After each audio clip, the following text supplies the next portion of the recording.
Welcome back to the Magic Exists podcast with Dani Margeaux. I have a wonderful guest here. Her name is Amber. She is a nutritionist and wound activator, helping women find a healthy relationship with their food and their body. I met her through Nikki Novo's soul reading method back in, I think, 2023. And we have stayed connected all this time. And she just has so much wisdom to provide us. And I'm so happy and excited to have you here, Amber. Oh, what a nice intro. Thank you so much. I'm so happy to be here. And definitely we had to continue to be together, work together and everything because our energies are so aligned. Yeah. And the question I ask all my guests is what is your strongest clair and how does that represent in your life and in through your work? That's super interesting. Okay. So I feel like for me, it's clairaudience, which is usually the hardest to notice because it means I hear words in my own thoughts, but they're not mine. And it can be the hardest to recognize because we're always in doubt. But once you have it, it's something that comes through so calmly and so smoothly, and it's very directional. And how does that work usually when I'm working with a client, I'll just they'll tell me maybe a diagnosis for a client I'm working with, hormones especially. They will literally be like, oh, PCOS or oh, endometriosis. And I'm like, okay, heard.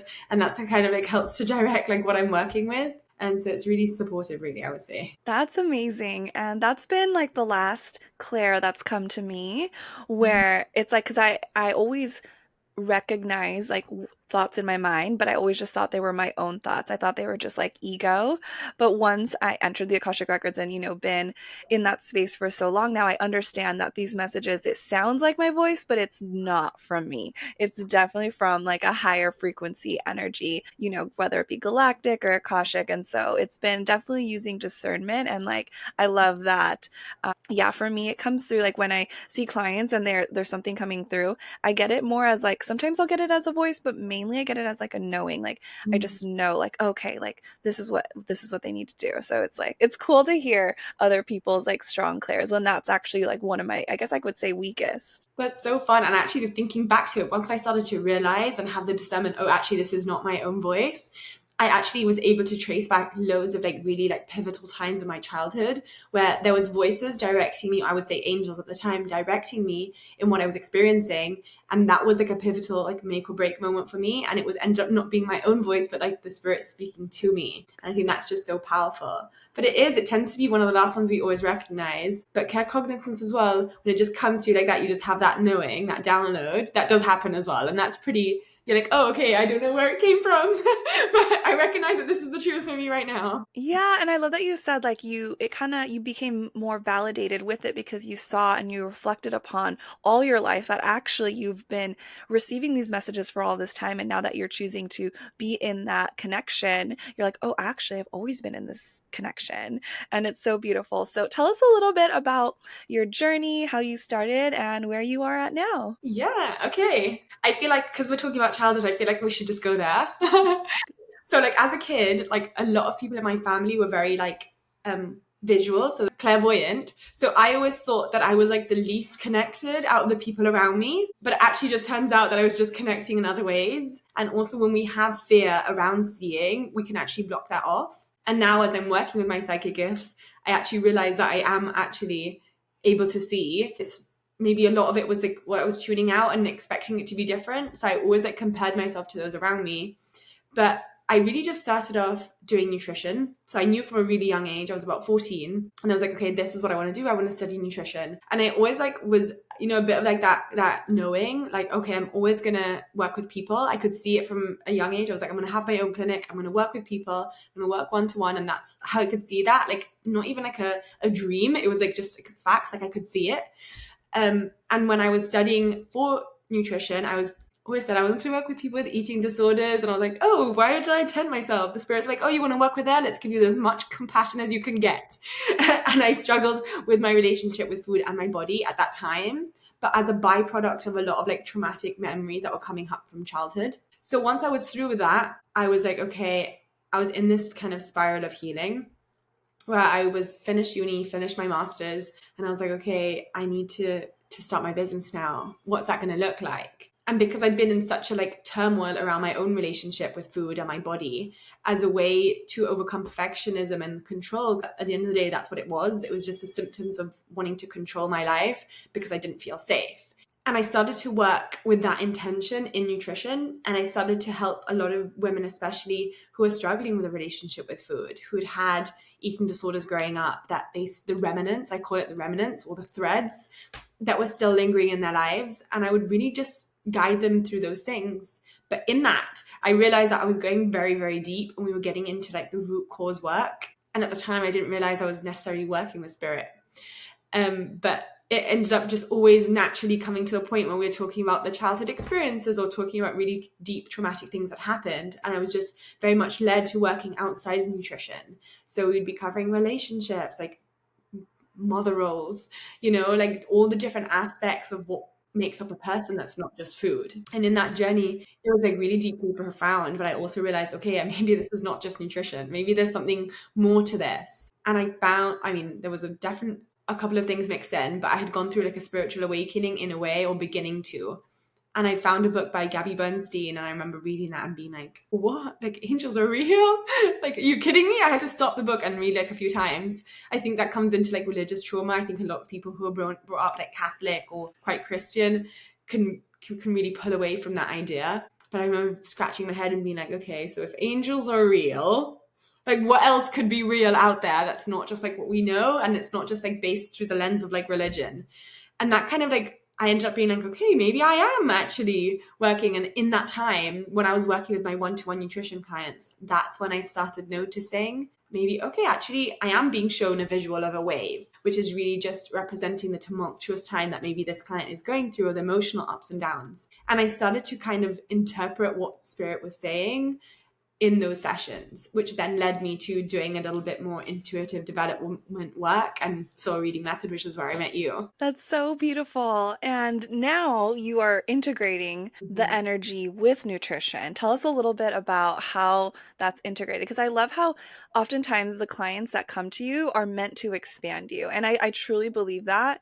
And it's like those messages, or those, from your higher self or their higher self that was coming through. It was like they were meant to see you in that moment, because you were the one who was meant to help support them through not only just nutrition, right? But, maybe childhood traumas or relationships, etc. And so how did you know, like, how did you trust yourself enough to be able to integrate that? And then how are you integrating that now in your business? Absolutely. And I couldn't agree more. To this day, I always say people who are finding me, it's because I'm not really working with nutrition as much in a way, because I had to like go through a period of retreating to then come out into like a new rebirthing phase, as we all do. And everyone who finds me without me knowing are on the cusp of something big, whether that's, unfortunately, I've got clients whose husband has been diagnosed with terminal cancer, and she literally just found me like 2 weeks before like the diagnosis started, or someone who's going through a really big family situation, and just while that was like riling up, they came to me for sessions. And so I always knew that even if they were just coming for nutrition, there was always something emotional or energetic that I was able to provide them support with. And that kind of just slowly evolved. But I would say I didn't trust myself straight away. I think it took me reading that book and then like kind of going on a long journey, being like, okay, there is obviously something more. And I went to a Reiki healer, and she was someone I trusted a lot. And when I went to her, she was like, oh, and I had been putting it off for ages. Like I was telling her like, I'm going to go eventually, because I thought she was going to go into like a lot of the childhood stuff that I had been avoiding. And when I went to her, she was like, oh, they've been waiting for you. Like the whole team has showed up to like congratulate you for coming, and just validating that you are working with a guide. That guide is Michael, Archangel Michael, and I'd already received that name. So it was just very confirming, and that really gave me the push that I needed to start developing into it a little bit more. At the time, it's always, for me, I've always like trusted the intuition and taken a leap of faith before I know where that faith is taking me. And so it's always jumping blind before I know where it's going. That's always been the way that I think spirit wants to use me, because I can get in my head quite a bit. They're like, jump, and then we'll tell you where you're going, where you're jumping to. So that took me a while, but there was kind of a passing of a very close family member in my family during that time. And that also catalyzed a little bit of this spiritual awakening. And as I very first started working with intuition, they came to me in like a very clear vision, like multiple times. And it kind of reminded me of my own power. And I was like, oh, actually, spirit is working with me much more than I even knew. Like I actually am much more awakened than I even thought, because the moment I allow in the presence, that's when I'm picking up, even like unknowingly, but even when I allow it in, it was so profound. So in that journey, then I went into the soul reading method. I open a bit more and just find it hard to trust myself as a perfectionist and someone who's really been hard on myself. It can be very hard to do that. But in that journey, I was just kind of reminding myself, just let go, just see where this goes. And from that, I've kind of gone into this very, very deep integration phase of coming in and out. And right now, I'm just really trusting where they tell me to go. And right now, it's very much how the relationship with food at the end of the day and our body image, it all comes down to our sense of self, our self-worth. And even deeper than that, it's like how we've been oppressed as women. Like, where did this come from? Like, this didn't start with us. This need to diet always started from their mothers and their grandmothers and the society that we've constantly lived in, which has oppressed us. Because there is nothing more powerful than a woman fully like accepting herself and knowing her worth and trusting herself. There is nothing more powerful than that. And so we live in a society which is oppressing women to take away the power that they have. Because if they're so occupied with how they look, with how their body looks, if they're good enough, comparing to other people, being perfectionists, that dims so much of your light, so much of your power, that you have no capacity, no thought left in your day, no energy to think about anything else, about being, that divine path, because you're only thinking about how the society structure is making you feel about yourself. And that was a really awakening kind of realization that they showed me. And what does that mean? Like, where does that oppression come in? It comes to the womb. The womb is the one way to diminish a woman's light, whether it's like sexual trauma, whether it's sexual oppression, cutting our sexuality, our sensuality, whether it's a body image, whatever it is, cutting down our intuition, that's all rooted in the womb. And so this phase is about how can we, instead of cutting away from it, disconnecting from the womb, how can we connect inwards, and how can we find a place of presence within it, so that we can realize that we've been oppressed, so we can unlock our freedom, unlock our truth, our authenticity, and just realize that we are so powerful exactly as we are. My goodness, I got goosebumps. That was so powerful. So many things you said there like totally resonated, and you posted something on Instagram this morning, and I want you to repeat it here because I thought it was so powerful, but it's something that I've intuitively been doing, right? Getting back into my power, accepting myself as a whole, really reprogramming my subconscious mind to be in full love, the frequency of unconditional love, and really full acceptance, forgiveness, all the things, right? And one of those processes has been moving away from searching for like painkillers, and things like that during my period. And this has been an experiment I've been doing since last August.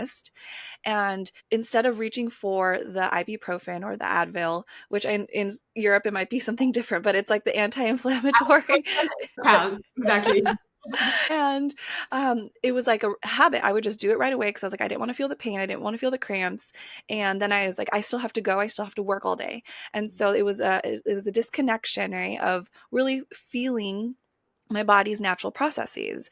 And so since August, I've been not taking the Advil to hide the pain, but I've been giving myself Reiki and sitting in stillness. And I will say, well, how long has it been now? September, October, November, December, January, February, March. It's been 7 months now, and the pain has gotten so much less. Like actually this time when I woke up today, I didn't feel any pain. I do feel like the soreness, like the kind of muscle soreness in my back and legs, but the actual like cramping pain, I didn't have any today. And I've just been giving myself Reiki from before, even the last couple of days. And then this morning I sat in stillness and was just like, okay, I'm going to just allow this to happen as a natural processes. But I want you to repeat what you said this morning, because I felt like it was from a different lens and perspective, and it was really expanding for me to hear. I love that. Absolutely. And like, congratulations, because that's such a hard thing, especially in the society that we live in. I think where I want to start the story is that we've been shamed as women. We've been shamed. We have shame around our cycles. I don't know about you, but like, especially around the time that we were getting our first periods, it's like something that we didn't speak about, that we'd be like embarrassed to tell our parents, or our parents to tell anyone, to tell our friends. Like that shows how far back, like from our very first period, we have felt shamed about our period. And I even have like people, when they talk about their periods, they don't even say period. They're like, oh, my cycle, my, especially spiritual people, like my womb phase. I'm like, my moon phase. I'm like, God, it's just your period, like you're bleeding. That's it. Like we can all just accept, like, and I think it's powerful that we're talking about this and we're both here bleeding, because that really actually it reminds me of a download that they gave me once, and it was like, you actually don't know how many women are walking around on their bleed, because that's how disconnected we are, but also how powerful, because it's such a powerful phase to be in, and for other women to be in that at the same time, there is a power to that, but we've been disconnected from that. And I would say is like really what we've been learned from the shame and from the disconnection to it in society. We literally, they're showing me now, they're showing me like the shelves in the supermarket, and you just had like bright colored pads and tampons and Tampax and all the different products, but there is no like connection to it. It's like something that you just get and you shove in the basket and you kind of like hide it when you're checking out. Like there is no connection to these products. There's no connection to the way that we care for our periods. And this is the story. It's like when I was preparing for my period, they showed me this download was every time we pick up our phone to check our tracking app, we feel a little bit constricted even doing that. You're like, oh, 2 days. And you can feel the tension in your body, the tension in your stomach, like the visceral feeling to the constriction when you even look about how many days you have, the way that you communicate, oh, I have 3 days left, or oh, I have 2 days. I wonder if I'm going to get it. And it's like this whole energy dance with our cycles that is not open. It's all constricted. And when we constrict, even when I would say it, I could feel my literal abdomen, my uterus inside, just like constricting at even the thought of getting it. And the message came in through so clear. And I was like, okay, I see you. Like, I know I've been on this journey of activating my womb because I was diagnosed before, like in the time of that spiritual awakening, just before soul reading method, I was diagnosed with endometriosis. And I had a surgery where we didn't know what was going to come out of it, whether I was going to be left with one ovary or not. Like we didn't know. And it was in that phase that really was funny how the spiritual journey really, really started for me in that phase. And that's kind of how it started. And this is how it's like ending up. It's like back in the womb and all the lessons that I've learned from it. And so it was this week in anticipation for my period where I was working with Hathor and Isis and really allowing those people, those divine feminine masters, ascended masters, goddesses that had really worked with the womb before. And they were giving me a lot of these messages. And what they were saying and showing me is like, we disconnect from our body. Just like that constriction, like even the thought of getting it, our womb wants to be received. Like it wants to be received and our cycle wants to be received. Constriction is not receiving it. And that is just the start of when that cycle is going. Like we constrict at even the thought, then it comes and we're like, ugh, and we're constricting and we're disconnecting and we're feeling sluggish and we're feeling tired. So we don't do the things that connect us. We do the things that disconnect us. We watch Netflix, we eat different foods that we know are probably not good for us. We just try to push through a time that is not meant to be pushing through. And to push through, we numb the pain. We take painkillers. We like disconnect from our wombs, from our cycles, because we just want to get on with the life that it used to be. But they showed me we used to be in red tents. We used to bleed together. We used to bleed under the moon. These were all really powerful practices. But when we disconnect by taking painkillers or even that constriction, we're just worsening those symptoms or worsening the disconnection. The womb wants us to welcome it in. And just being in that presence, we can relax the breath, relax the body, relax the womb, anything that carries that tightness, to just welcome it in and just drop our awareness gently into our body, gently into our womb space. Because when you notice, is like when you bring awareness to the pain, especially if you've got extra tools like us, like Reiki, I think that's what I did in my first day. I just sat there, I did a womb meditation, and then I did Reiki on my womb. And funny enough, literally within half an hour, I was meditating for an hour, but within half an hour, the pain was significantly different. I didn't even take painkillers that night, because it was a different approach to receiving it, because they've been guiding me on how our womb wants us to receive. We shouldn't look at the app and already be hesitant or restrictive. We could just receive it and just be calm and just be in the flow and the wisdom that it has to share. Because when you're connected to it, you realize that the cycle has so much wisdom to share. Our periods have so much wisdom to share. We're not just shedding blood. We're shedding old energy. We're shedding karmic patterns. We're sharing past partners' energies that were stored in our wombs for many, many years. We're releasing and shedding, and that can be a very spiritual time, and it is a very spiritual time. We just need to remember that it is. And we just need to remember to come back into communication with our wombs in that time, because that's where the intuition is heightened. That's where the messages are coming through for us so much more clearly. And it's just about coming back into integration with the womb to receive it and receive the messages that it shares. That's so beautiful. I feel like I could listen to you talk about this all day. And for someone who maybe has never connected to the womb space, is there like maybe beginner tips in order for them to do that? Because I know you do host like in person, maybe full moon rituals, but you're in Gibraltar, which is near Spain. So I would always recommend someone who's just really starting out is just trying a womb meditation. But it doesn't have to be a womb meditation. You can literally just put both of your hands on your womb space. So you can put your hands into a downward triangle like this with the thumbs together and the tips of the fingers together and place it over the womb. And that is a mudra that we can do to connect into the energy of the womb. And you just need to breathe. I always like to close my eyes and I bring my awareness into my heart first. And then from my heart, I bring my awareness down into my womb. And I just notice what's there. And I just continue to breathe and just bring my awareness into it. And that's all it can look like. And really, when you're bringing that awareness in over time and keeping that monkey mind that's popping around and just keep bringing it down and like slowing down your breath, you are able to access the energy of your womb. You might realize that there are past memories coming up, or emotions, or past stories. And it's just about observing what's there in the womb space that wants to come up, that wants to like be released from the womb, because we hold so many repressed emotions, so many past experiences within that space, that the womb just wants us to come inwards and just listen to what she has to share. So beautiful. The first time I connected with my womb was, I think, like late 2023. And when I brought my awareness to my womb space, there was like literally spider webs and it was like dark and dingy. And, like, that's just how I felt it, right? That's how I saw it through my clairvoyance and how I felt it.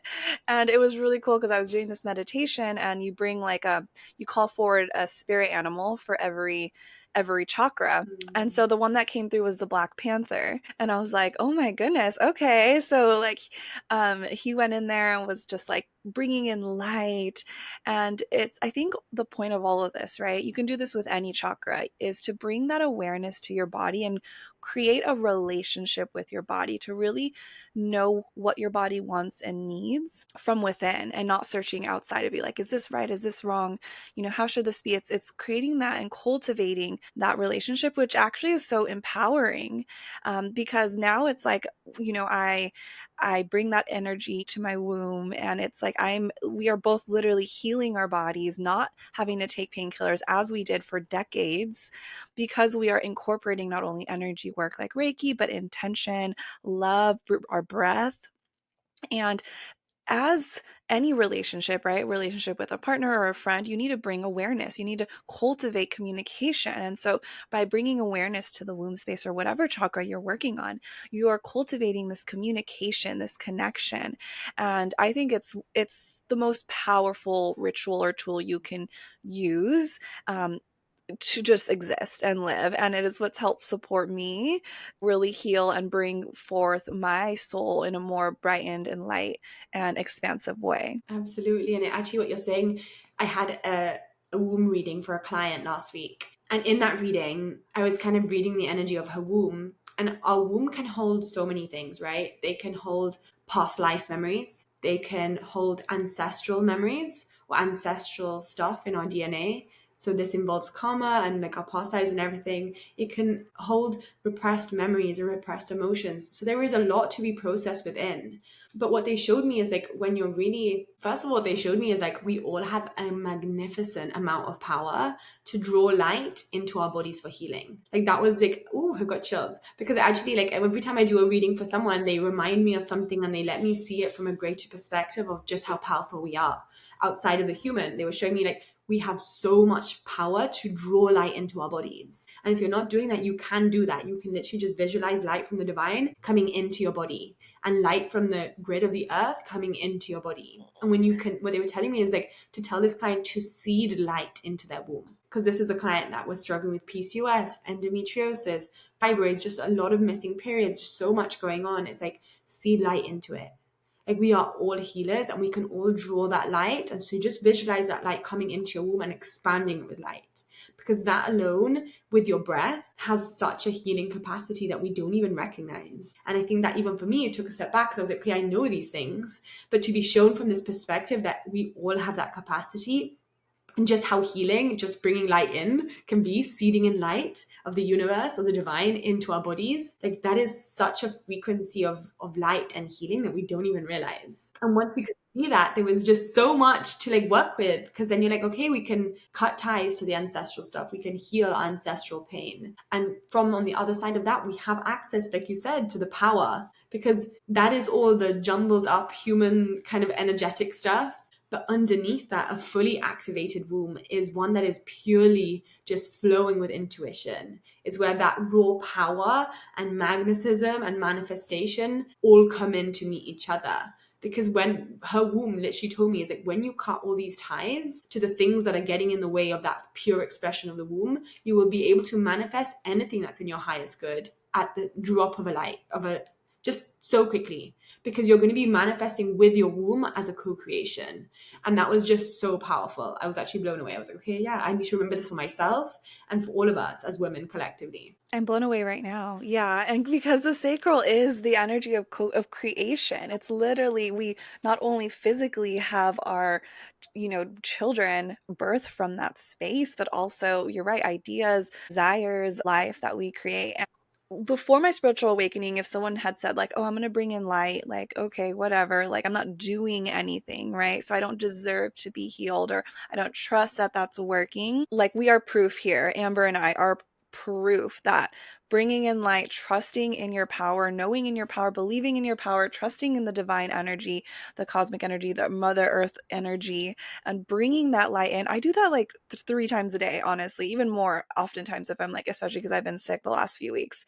And it has been so supportive for me. And what you were saying about the chakras, holding karma and past lives and all this energy within us, I want to bring more attention to that because it is so powerful. And when I first went into the Akashic Records before the soul reading method, before I learned how to read energy, I was doing all this exploration with past lives through the chakras, through the Akashic Records, and I did this for like 8 months.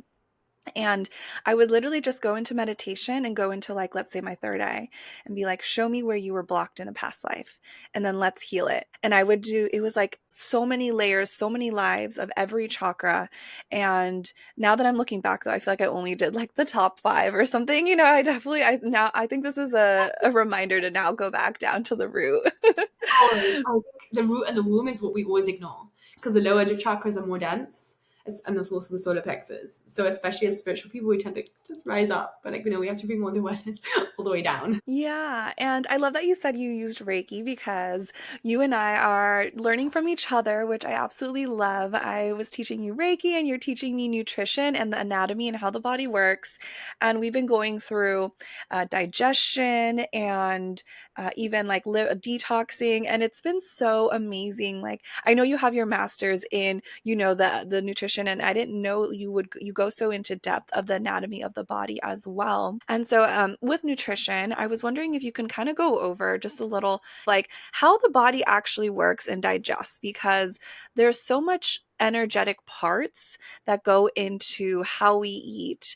And I just thought it was like when we took that class, I was like, oh my God, I was like blown away by your wisdom. And I just think everyone needs to hear it because it's not just the food I eat, right? There's energy behind it, there's emotion behind it, there's how you sit in that moment to eat even. And so let's dive in. Yeah, I mean, I didn't even know where to start because it's so multifaceted. I would say is like, just to start with, that our digestive system runs through different parts of our body, therefore ruled by different chakras. I think we should just start with that, right? Because that means that your stomach is your solar plexus, then like your sacral, while it is your womb, kind of it's ruled by your intestines. So like even your heart is your esophagus, your throat is your thyroid. So there are different capacities of where that digestive system falls within your chakra system. So obviously you're digesting not just food, you're digesting emotions all day long. And so a lot of people who are stressed, they'll notice straight away, oh, like I don't feel like eating, like my stomach is closed off. That's because your stress is being absorbed by the solar plexus. So you're digesting that emotion at the same time. So it's always like so multifaceted. But what I would say is we are energy. We're not physical form. Like, yes, we are physical, but we are so much more than that. And food in itself, and this was like awakening that I came through as well, struggling with my relationship with food, but struggling from a very young age with health issues because I had celiac disease. So that means I do have a severe gluten allergy and it's autoimmune. And so from literally from birth, I've always had digestive issues. I've always had skin issues. So it's always been something that's been bubbling under the surface. And I would say it's just because I was made to not follow the norm of what life is. I'm made to show that so everything is so much more energetic, and we need to pay attention to how a food is grown.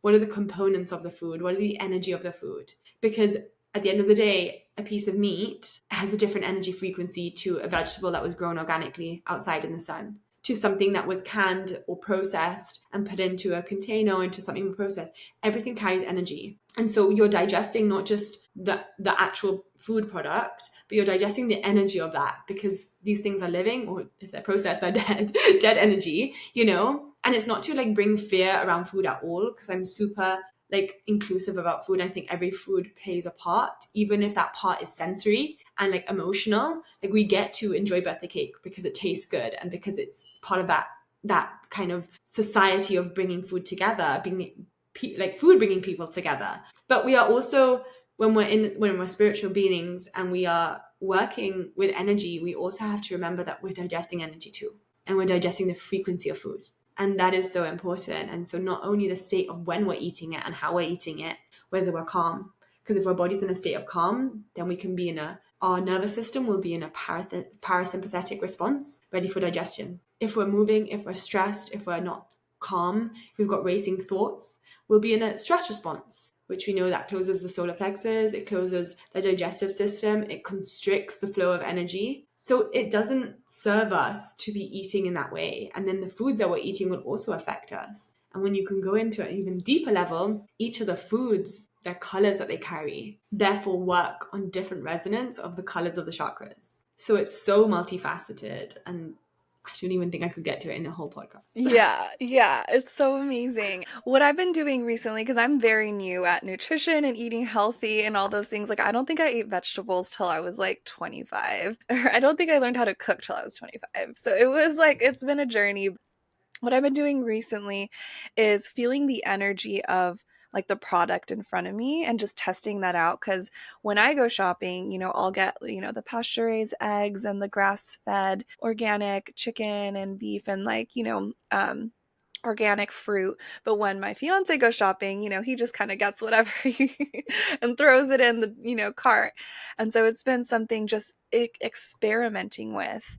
And yes, something can maybe have a different energy 100%, but I think it's also how you receive it. There's so many components, like you said, right? And so instead of just eating something in a stress state, right, even if it's not organic, I'll sit there and I'm like, I'm okay to eat this, and I'm going to have gratitude for this animal, and I'm going to just give the food love in front of me before I intentionally allow this food to nourish me. And I feel the energy of the food transform. I'm not saying it's going to be like 100% good for you. It's still not organic, but like there's transmutation that can happen with energy and with working with energy. And I think it's super powerful. And it's so funny because you actually brought me to a download that I received a few years ago. And I always receive messages through podcasts as a way to confirm anything that I've been thinking about, which is actually downloads. And sometimes when we're busy minded, like I am, it'd be hard to discern what's our thoughts and just what's the messages. And so they always kind of bring it through to remind me of something.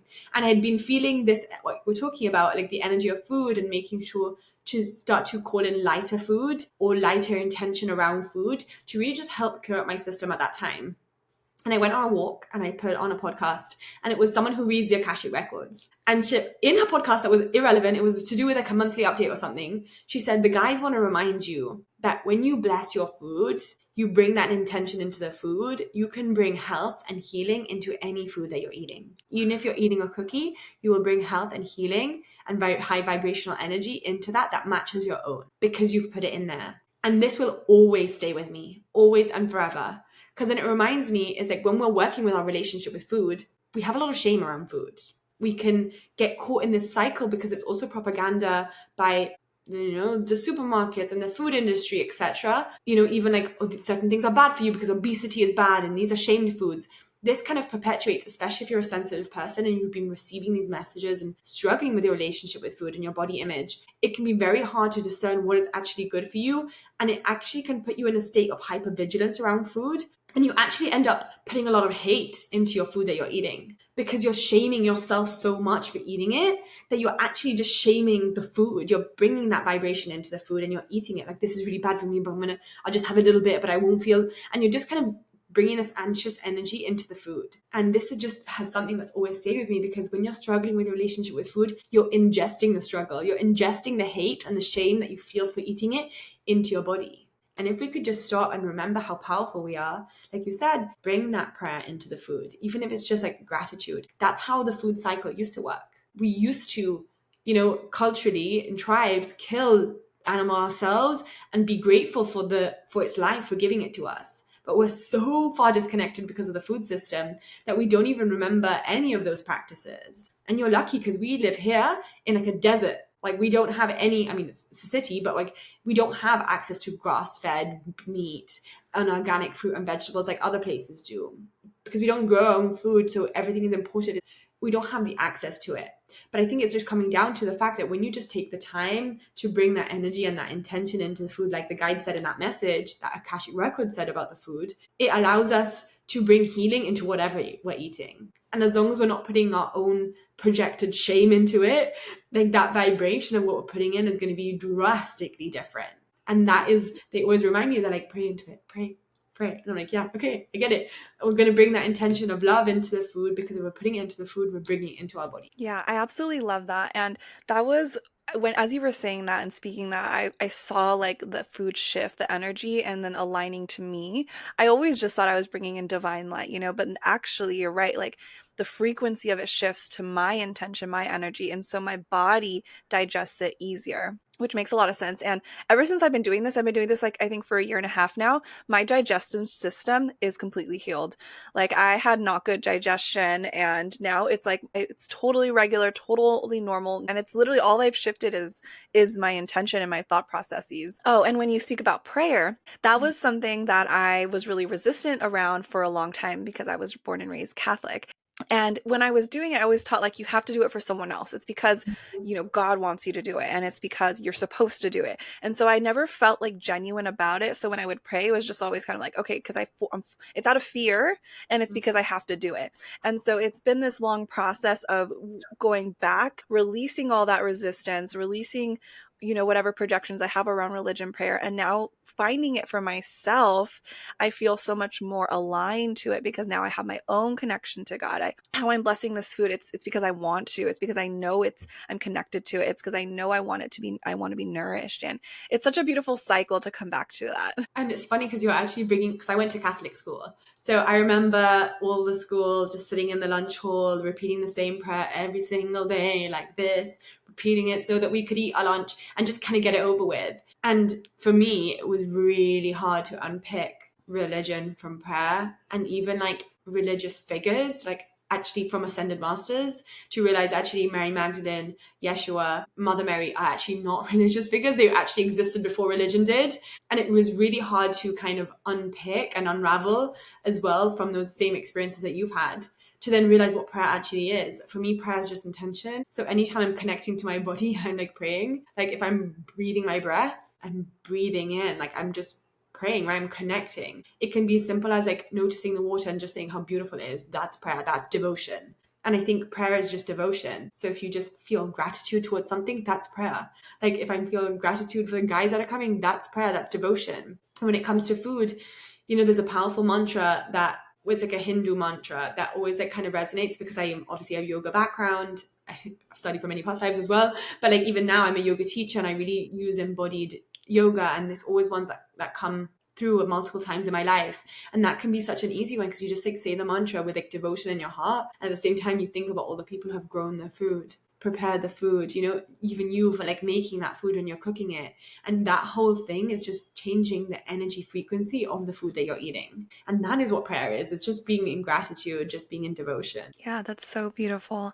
And I really resonate too with like the Ascended Masters and even Archangel Michael, and coming back to like my own relationship to them as well. And so I think it's something a lot of us resonate with, coming from, that background. So Amber, is there anything that you're working on now that my beautiful followers can benefit from? Absolutely. So I work really integrated based on whatever I feel really truly inspired by. I'm a manifesting generator, so I feel like that's how my energy works best. But right now, I'm really giving devotion to my womb readings, just bringing the actual guidance and the intuition of the womb forward so that people can see it. And I also do womb healings, where it's just integrated, where we go into the womb space where we bring in Reiki energy, channeled energy, light language, ascended masters to just help to clear that space and just purify it back so we can remember our gifts, remember our authenticity and our power, and really just heal the womb space. Even if you don't have any health issues, if you don't have endometriosis or PCOS, but that can all be things that can be found healing in through a healing itself. So I really work in that way. And then with the nutrition, I really just open to supporting people with their hormones, with their relationship with food, with their body image, and just working in a very multidimensional way that just allows in intuition and allows in further guidance outside of food, but how we approach food, the way that we clear our energy, the way that we, really feel about things, and the intention that we carry towards everything. Yeah, that's so beautiful. And Amber is so multidimensional. Like we were during our Reiki class, she's like, "Oh my gosh, now all this different light language started coming through." I was like, "Oh my God, I love it," which I resonate with you using, all the multidimensional energies for healings because we are multidimensional beings. We've had several past lives on several different planets, not just Earth. And it's like being able to have a practitioner like yourself who can access all these different frequencies and vibrations and energies is just so, so powerful. So, where can everyone find you? Yeah, absolutely. So you can find me on Instagram, which is Amber Bishop Garcia. And my website is the same. And on there, you'll just find the things that I'm doing right now, my womb healings, my womb readings, and any nutrition work as well. But also just reach out to me, just send me a message. Like, I'm so happy to direct you to whatever feels like intuitively more aligned for you. And I'm always open to suggestions of how I can better support people. So it really is just really integrated and really open at the same time. Beautiful. I love it. Because sometimes, yeah, someone's drawn to you and you haven't actually like maybe had that specific offering yet, and then someone creates it with you and it's like, okay, now I'm going to do this offering. Like it's Like so in you wonderful. and on nutrition stuff. Yeah. So it is something that I'm open to as well. Yeah. So thank you so much, Amber, for your time. I'm going to leave everything in the show notes and all your information. And is there any last bits of wisdom that might want to come through? I think like the wisdom that wants to come through is any time that you feel that you doubt yourself or you limit yourself, remember those are mostly like social constructs that are limiting you by and what you think is like normal or acceptable or achievable in the kind of structure that we live in. It's things that we kind of feel disempowered by. But just to remember is like when we overcome the fear and we choose to sit in love and in trust that we are always being guided and supported, not only from within our own being, because our own intuition, our own womb, our own hearts are always guiding us, but also like we are always being guided by our team on the other side. And just to remember you're not alone. And when you can sit in love and you can choose to open yourself up to signs, to miracles, to change, that will always be granted for you. But you have to also remember to ask, because asking is what unlocks us to that power and that wisdom and that support on a deeper level. Absolutely so beautiful. You have the power to ask for help. You don't have to do it alone. And it's such beautiful wisdom. Thank you so much, Amber. Thank you. Thank you so much for having me. I really enjoyed it. Yay. Bye. Bye.